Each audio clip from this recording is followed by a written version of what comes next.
اس دفعہ کفایت شعری سے کام لیں گے فوج کے لیے بھی. ہمارے پاس ایٹمی پروگرام موجود ہے, ہمارے پاس وار ہارڈنڈ آرمی موجود ہے, ان کی بھی ضرورت ہے.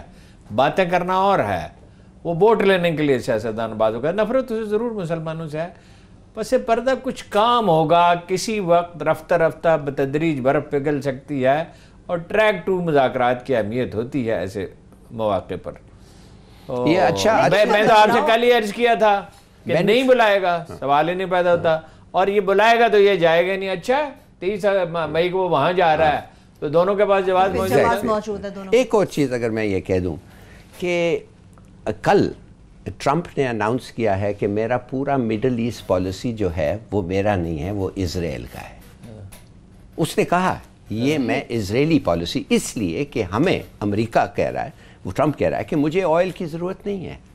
اب امریکہ 2-4 سال میں آئل ایکسپورٹنگ نیشن ہو جائے, ان کو کوئی تیل کی ضرورت نہیں ہے. تو کہتا ہے ہم جو ہیں ادھر ہیں. اگر یہ بات صحیح ہے, اور اس نے سیریا کو توڑ دیا ہے, انہوں نے عراق کو توڑ دیا ہے, اس نے لیبیا کو ختم کر دیا ہے, لیبنن تو ویسے ہی یہ ہے, تو مجھے ڈر یہ ہے کہ ایران کے ساتھ ان کا جو ہو رہا ہے وہ بھی پورے امریکن کہہ رہے ہیں, یہ بھی اسرائیل کروا رہا ہے. تو اسرائیل کیوں ہمیں بخشے گا ایسے میں جب ہم ایک واحد نیوکلیر پاور ہیں, اور آپ دیکھ رہے ہیں کہ ہر پروونس میں یہ آ رہا ہے, اس کی بو آ رہی ہے آستے آستے کہ کچھ سیپریٹزم, ملیٹنسی. تو میرا تو ہمیں بڑا ہوشیار ہونا پڑے گا. اور موڈی اور نیتن یاہو کڑے دوست, ساتھ ایک کے ٹوٹل ایلائز, اور ٹرمپ, مانے اس سے بہتر کیا وقت ہو سکتا ہے. اگر ٹرمپ ری الیکٹ ہو گیا تو میں تو سمجھتا ہوں تو یہ صورتحال پھر مزید بگڑ کیا نہیں ہو سکتا. اتنا سا اسرائیل ہے, مگر وہ بھاری پڑ رہا ہے ہارون صاحب, وہ کافی بھاری پڑ رہا ہے. وہ بے شک جو کچھ بھی سازشیں کر سکتا ہو, وہ 2 دفعہ انہوں نے اٹیمپٹ کی, انڈیا میں طیارے بھیجے اور اس پہ انڈین ایئر لائنز کے نشان لگا دیے گئے, پینٹ کر دیے گئے. دونوں دفعہ انہیں بتا دیا گیا کہ اس کا نتیجہ کیا ہوگا. وہ ہم پہ اٹیک نہیں کر سکتے. وہ اس دنیا کا نظام کوئی خدا نے ابلیس کے حق میں دستبردار نہیں, دنیا ایک اور طاقت بھی ہے. اور ظاہر ہے کہ ہمیں بہرحال حکمت اور تدبیر سے کام لینا چاہیے, احتیاط سے چلنا چاہیے. میں نے پہلے آپ سے کہا جب آدمی دلدل میں پھنس گیا تو اس کو زیادہ کیئرفل ہونا چاہیے. اپنے پالیسیز میں بھی ہمیں کچھ بدلاؤ. بہرحال دشمن ہمارے اب بہت ہیں, اور اس قوم کو اتحاد کی ضرورت ہے. اسی وقت سیاستدان ایک دوسرے کا منہ نوچنے پہ تلے ہوئے. صحیح ہے, ٹھیک ہے. اب اگلے مہینے شنگھائی تعاون تنظیم کا اجلاس بھی ہو رہا ہے ہلالی صاحب.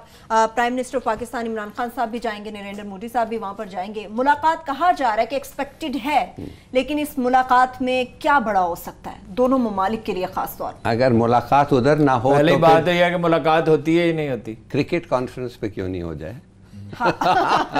سمجھ گئے, کرکٹ کے اس پہ دونوں ہوں گے ادھر, آئی ایم شیور, تو ادھر بھی ملاقات ہو سکتی ہے. ملاقات تو ان کو کرنا ہے. اور دیکھیے موڈی کو انہوں نے تو بڑا اچھا انٹروڈکشن دیا تھا. موڈی کے بارے میں انہوں نے اس کو لکھ کے کہا کہ میں نے یہ ہے کہ تم خواہش ہے کہ تم جیت جاؤ ایک اچھی میجورٹی کے ساتھ, پھر ہم تمہاری بات کر سکتے ہیں, تم بھی تگڑے ہو گئے, میں ہوں جو ہوں. تو that's was a very good sign. تو میں سمجھتا ہوں موڈی اتنا ان کے خلاف نہیں ہے. اس کا پرابلم یہ ہے کہ وہ مسلمانوں اور پاکستان کا ایسا اس کا ہسٹری ہے کہ میں نہیں مان سکتا. یہ بینیفٹ آف دا ڈاؤٹ موڈی کو دینا چاہتے ہیں, اور شاید یو آر رائٹ, شاید یو آر رائٹ. وہ ان کی ضرورت ہوگی تو بات کریں گے. انٹرنیشنل کمیونٹی کا پریشر بھی ہوگا نا, 2 تو نیوکلیر پاورز ہیں, لیکن وہ تو یہ تو واضح ہے کہ جو ایجنڈا اس نے آگے بڑھا ہندوتوا کا اور جتنی نفرت پھیلائی ہے, اس کے بعد وہ خود ان حالات کی گرفت میں رہے گا. یہ چیزیں اسی طرح موسٹ پروبیبلی چلتی رہیں گی, لیکن جنگ سے بچنے چلیے چند دنوں میں بہت ساری چیزیں کلیئر ہوں گی. اس کے ساتھ پروگرام میں اپنے اختتام کی جانب بڑھ رہا. اپنا بہت سا خیال رکھیے. خدا